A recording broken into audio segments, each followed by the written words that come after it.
चौक लेने हैं और उसको टुकड़े करके उस ग्लास के अंदर पानी में डालना है। अगले दिन देखना है और ये क्वेश्चन को आंसर करना है। Did the colour of the water change? Okay, what do you think? पानी का कलर चेंज हुआ रहेगा चौक डालने से? व्हाट हैपेंड टू द चौक? चौक को क्या हुआ? व्हाट डू यू थिंक क्या हुआ रहेगा चौक को? चौक पानी में डिसॉल्व हुआ रहेगा एंड पानी का कलर यस चेंज हुआ रहेगा। Okay, now let us see another example, that is wrap few iron nails in a wet cloth. Open the cloth after 2 days. Observe what happens and answer the following question. क्या करना है? एक cloth लेना है, okay, कपड़ा लेना है, specifically white colour का कपड़ा लेना है एंड गीला कपड़ा लेना है, ओके, एंड उसके अंदर कुछ नेल्स जो खिला रहता है वो डालना है और उसको रैप करके 2 दिन तक रख देना है। 2 दिन के बाद उसको ओपन करना है। फिर उसमें क्या चेंजेस आते हैं? Are there any stains on the cloth? Cloth में कोई दाग आपको दिखता है क्या? Which colour are they? What could be the reason for the stains?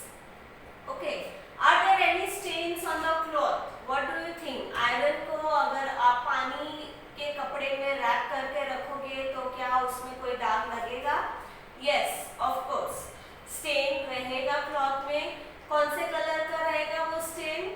Reddish colour का रहेगा, क्योंकि आयरन रस्ट होता है, जंग निकलता है जो कि रेडिश कलर का रहता है। Okay, and What could be the reason for the stain? Stain का reason क्या रहेगा? Chemical reaction. Okay, chemical reaction रहेगा आयरन और ऑक्सीजन के बीच, जिसके वजह से ऑक्सीडेशन होता रहेगा एंड यू नो वो आयरन रस्ट होता है एंड उसका जो यू नो कलर है वो क्लॉथ के ऊपर लग जाता है, रेडिश कलर का।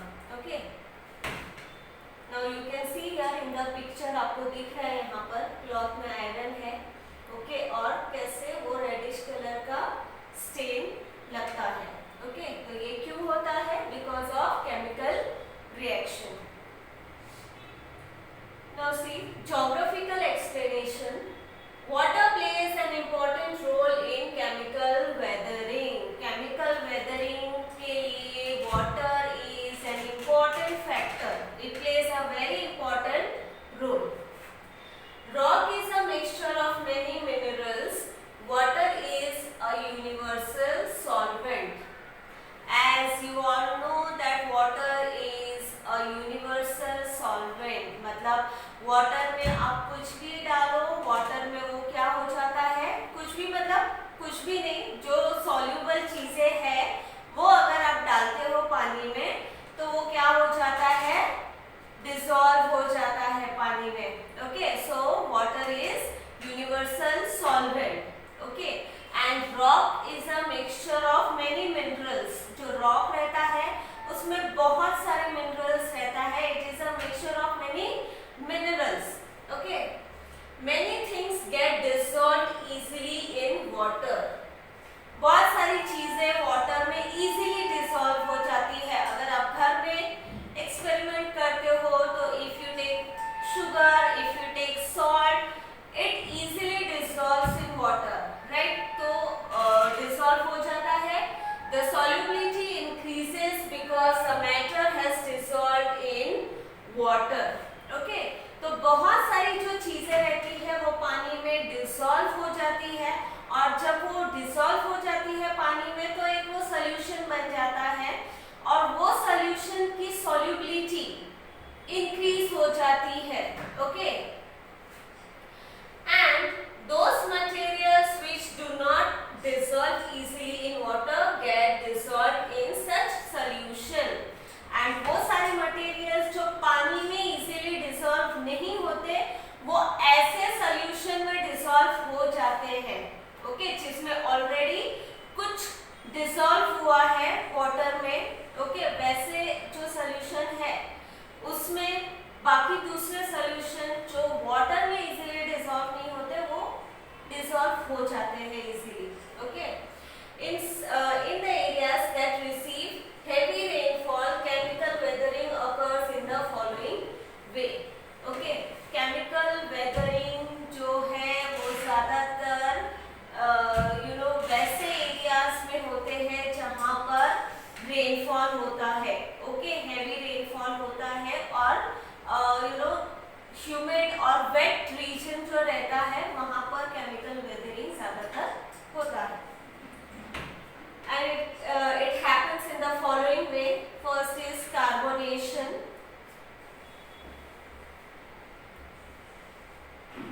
The rainwater travels through the atmosphere before reaching the ground. Carbon dioxide in the air gets mixed in the water in this process. Dilute carbonic acid gets formed. Materials like limestone get easily dissolved in such acids. Okay, carbonation, as I told you earlier, कि water जो है वो universal solvent है, और अगर हम कुछ water में मिक्स करते हैं, डिसॉल्व करते हैं कोई मैटर, तो उस सॉल्यूशन का सॉल्युबिलिटी इंक्रीज हो जाता है, और वैसे सॉल्यूशन में जब हम कोई ऐसी चीज डालते हैं जो वाटर में इजीली डिसॉल्व नहीं होता है, वो भी उस सॉल्यूशन में डिसॉल्व हो जाता है, ओके। यहाँ पर एक दिया है कार्बोनेशन का। रेन वाटर जो है, जो बारिश है, ओके, जब वो क्लाउड से नीचे की तरफ आती है, ग्राउंड में जब वो गिरती है, तो वो एटमॉस्फेयर से गो थ्रू करके आती है, एटमॉस्फेयर से होके गुजरती है और नीचे ग्राउंड में गिरती है, राइट। तो जो रेन वाटर है वो एटमॉस्फेयर में जो कार्बन है, कार्बन जो गैस है उसके साथ मिक्स हो जाती है वो water, and carbonic acid is form, dilute carbonic acid is form, okay. And उस डाइल्यूट कार्बोनिक एसिड में जो मटेरियल लाइमस्टोन है वो इजीली डिसॉल्व हो जाता है, ओके, जो कि नॉर्मल वाटर में इजीली डिसॉल्व नहीं होता, बट वो कार्बोनिक एसिड यानी जिसमें ऑलरेडी वाटर में जिसमें ऑलरेडी कार्बन जो है, कार्बन डाइऑक्साइड जो है वो ऑलरेडी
मिक्स होता है एंड रॉक के जो मिनरल्स डिसॉल्व हो जाते हैं, तो क्या गिरता है उसमें से? जो सॉल्यूशन गिरता है वो क्या रहता है? लाइमस्टोन रहता है। Okay, similarly because of solution alkalis in the rock dissolve and make them brittle. Okay, similarly because of the solution, वो solution की वजह से chemical reaction की वजह से जो alkalis present रहते हैं rock में, alkalis यानी कुछ salts जो rock में present रहते हैं वो dissolve हो जाता है and it makes them brittle. Brittle मतलब जो easily टूट सकता है। ओके, तो रॉक को वो क्या बनाता है? ब्रिटल बना देता है, क्योंकि उसमें अल्कलीज रहते हैं एंड केमिकल रिएक्शन की वजह से वो डिसॉल्व हो जाता है और रॉक ब्रिटल होता है। Okay, now see here picture देखो, स्टैलेक्टाइट इन वर्ड्सगांव दरिया अहमदनगर। ये जो है, ये जो आपको व्हाइट कलर का जो दिख रहा है ये लाइमस्टोन प्रेसिपिटेशन है। ओके, जो कि ब्रिटल रहता है। Now next is oxidation. This process occurs in rocks which have iron present in them. The iron in the rock comes in contact with water and chemical reaction takes place between iron and oxygen. Okay, ये जो oxygen है ये process उस rocks में अकर होते हैं जिसमें iron present होते हैं। Okay, and iron in the rocks when it comes in contact with the water and chemical reaction takes place between the iron and oxygen. Oxygen क्यों? क्योंकि वाटर में ऑक्सीजन प्रेजेंट रहता है और ऑक्सीजन और iron के बीच जब केमिकल रिएक्शन होता है तब ये प्रोसेस होता है, that is known as oxidation. Hence a reddish colored layer forms on the rock. Rock के ऊपर रेडिश कलर आ जाता है because of this oxidation. This is called rust. उसको क्या बोलते हैं हम? रस्ट, यानी जो जंग रहता है। ओके, वो when you kept nails in the wet cloth, you must have noticed a similar thing. Similar process occurs in rocks in areas with high rainfall. मैंने जो एग्जाम्पल बताया था नेल का, क्लॉथ में जब रखते हैं तो सेम प्रोसेस होता है, ऑक्सीडेशन होता है। Okay, and oxidation process occurs in the rock in the areas where there is a rainfall, high rainfall.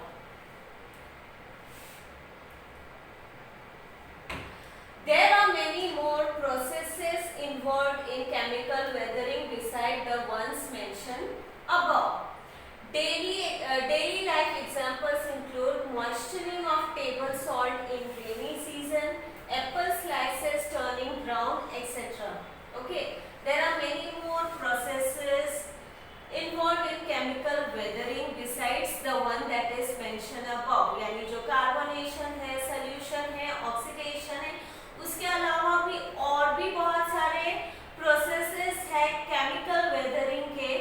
अगर हम डेली लाइफ के एग्जांपल्स देखें तो मॉइस्चरिंग ऑफ टेबल सॉल्ट, यानी जब ह्यूमिडिटी ज़्यादा रहती है या फिर मॉनसून सीजन में आप अगर देखोगे तो जो सॉल्ट रहता है वो कैसा हो जाता है, उसमें मॉइस्चर पकड़ लेता है। So it is also one type of chemical reaction.